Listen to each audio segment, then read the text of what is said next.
बिहार चुनाव 2025 में जिन सीटों की चर्चा सबसे ज्यादा रही उनमें से एक है दीघा। इसका एक कारण तो ये कि ये बिहार की सबसे बड़ी विधानसभा सीट है।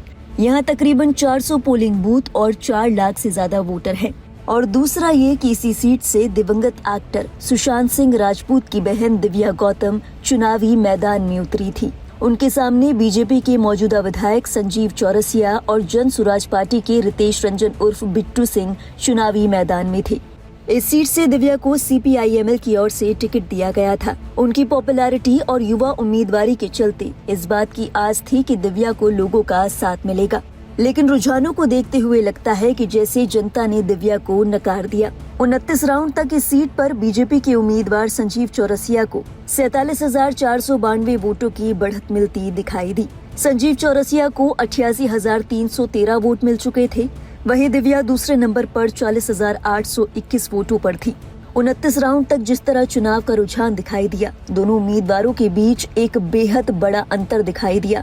उससे तय माना जा रहा है कि इस सीट पर संजीव चौरसिया एक बार फिर से जीत का तमगा लहराने वाले हैं और दिव्या गौतम को हार का सामना करना पड़ेगा।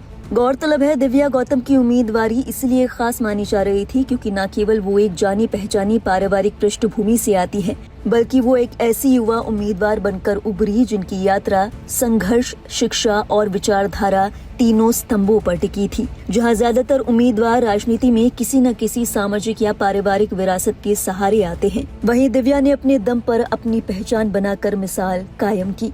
जहां बिहार की राजनीति जातीय गणित और गठबंधनों की गुत्थियों में उलझी हुई थी, वहीं दिव्या की एंट्री के बाद माना जा रहा था कि वो पुराने ढांचे को चुनौती देने वाली है। आइए अब आपको दिव्या गौतम के बारे में थोड़ा परिचय देते हैं। दिव्या गौतम पटना यूनिवर्सिटी की छात्रा रही। पटना यूनिवर्सिटी के पटना कॉलेज से ही उन्होंने मास कम्युनिकेशन में स्नातक किया। कॉलेज के दिनों से ही वो राजनीति से जुड़ी रही। साल 2012 में पटना विश्वविद्यालय छात्र संघ के चुनाव में दिव्या अध्यक्ष पद की दौड़ में दूसरे स्थान पर रही। दिव्या गौतम ने पहले प्रयास में ही 64वीं BPSC परीक्षा पास की थी। उनका आपूर्ति निरीक्षक के पद पर चयन हुआ था। हालांकि दिव्या गौतम ने BPSC की नौकरी नहीं की। दिव्या गौतम फिलहाल PhD कर रही हैं। वे UGC नेट क्वालिफाइड हैं। हालांकि जाहिर तौर पर दिव्या को दीघा से सफलता की उम्मीद तो होगी, लेकिन ये उम्मीद अब पूरी होती नजर नहीं आ रही। गौरतलब है, दीघा बिहार की सबसे बड़ी विधानसभा सीट है। यहाँ करीबन 400 पोलिंग बूथ है और 4 लाख से ज्यादा वोटर्स हैं। दीघा विधानसभा सीट 2008 के बाद अस्तित्व में आई थी। साल 2010 में इस सीट से जनता दल यूनाइटेड की पूनम देवी ने जीत दर्ज की थी। इसके बाद साल 2015 में भारतीय जनता पार्टी के संजीव चौरसिया विधायक बने।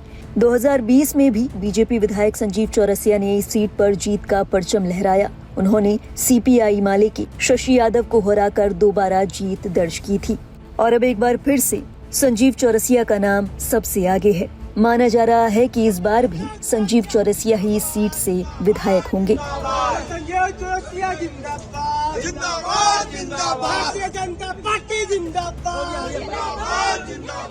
बिहार का सबसे बड़ा विधानसभा संख्या के बूथों की दृष्टि से 503 बूथ है, तो स्वाभाविक रूप से जनता का जो प्रेम स्नेह लगातार वृद्धि के क्रम में मिलते रहा है, तो एक सकारात्मक दृष्टिकोण और परिणाम रहेगा। जनता को बहुत बहुत आपके माध्यम से मैं धन्यवाद दे जाना चाहता हूँ। दीघा विधानसभा का जो प्रेम और स्नेह दिया वो परिणाम जल्द से जल्द आपको पता चल जाएंगे, पर बहुत ही सकारात्मक और ऊर्जा का प्रेम।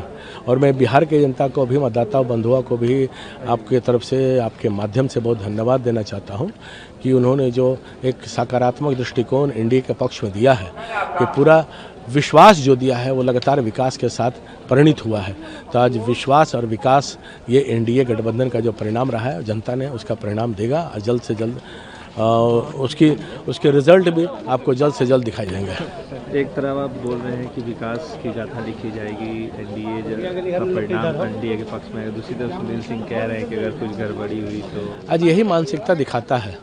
आप एक उदाहरण से समझ सकते हैं कि पहली बार बिहार में एक भी बूथों पर पुनर्मतदान नहीं हुआ। रीपोलिंग नहीं हुआ इस बात का है कि कितने व्यवस्थित रूप से और सुरक्षा की दृष्टि से और शांति व्यवस्था बिहार में कैसे कायम है। पर ये जो महागठबंधन के लोग हैं, सुरक्षा को दूर दूर तक लेना देना नहीं है, शांति से कोई लेना देना नहीं है, फिर से वही जंगल राज के राग अलापने का काम जो कर रहे हैं स्पष्ट रूप से दिखाई दे रहा है। उनको लगता है कि जनादेश अब कोई आने वाला नहीं है, किसी प्रकार से कोई बहुमत के दृष्टिकोण दूर दूर तक नहीं दिखाई दे रहा है। तो इस प्रकार का अनर्गल बयान देके अशांति बिहार में कायम करना चाहते हैं। बिहार की जनता समय पर सब बखूबी जवाब देना जानती है और जवाब देने का भी काम किया है, वो परिणाम उनको दिखाई देगा। कितने सीटें देख रहे हैं एनडीए की? और स्वाभाविक रूप से पूर्ण बहुमत की ओर हम आगे बढ़ेंगे और पहले से भी ज़्यादा बहुमत की अलग अलग प्रकार के अलग अलग आयाम में अलग अलग क्षेत्रों में उसका परिणाम आपको दिखाई देंगे। बहुत ही स्पष्ट बहुमत से जनादेश जनता ने दिया है। बस बिहार की जनता की जीत है। बिहार की जनता ने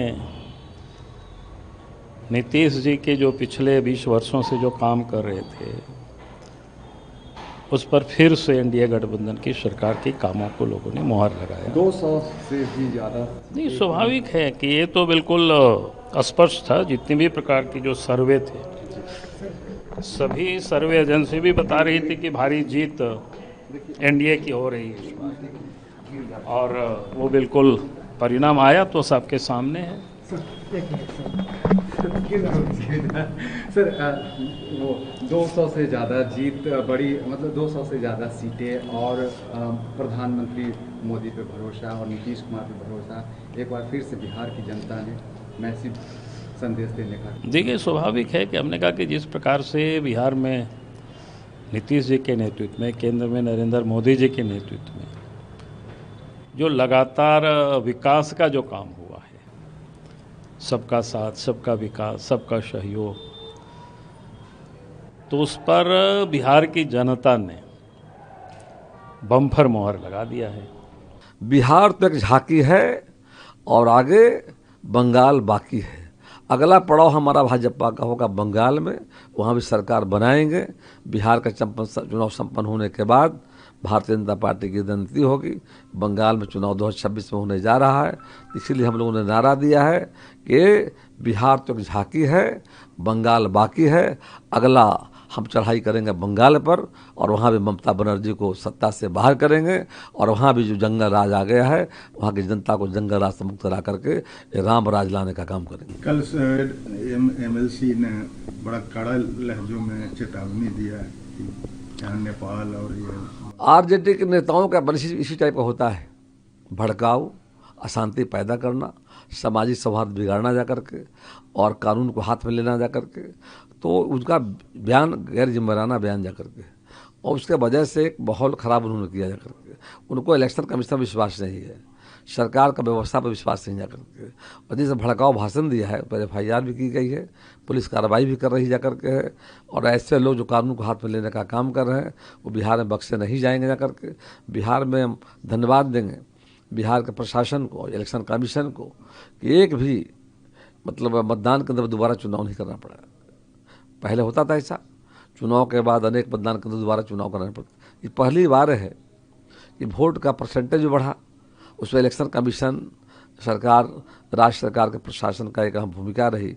वोट के परसेंटेज बढ़ाने में लोगों में एक जागरूकता अभियान चलाया।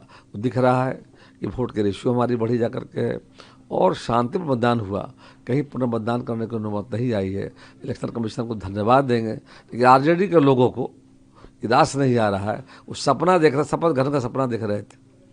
तेजस्वी यादव स्वयं बोल रहे थे कि 14 तारीख को हम बस सरकार बना रहे हैं और आगे शपथ ग्रहण करने जा रहे हैं। तो मुंगेरी लाल हसीन सपने देख रहे थे, सपना उनका धाराशायी हो गया जा करके है।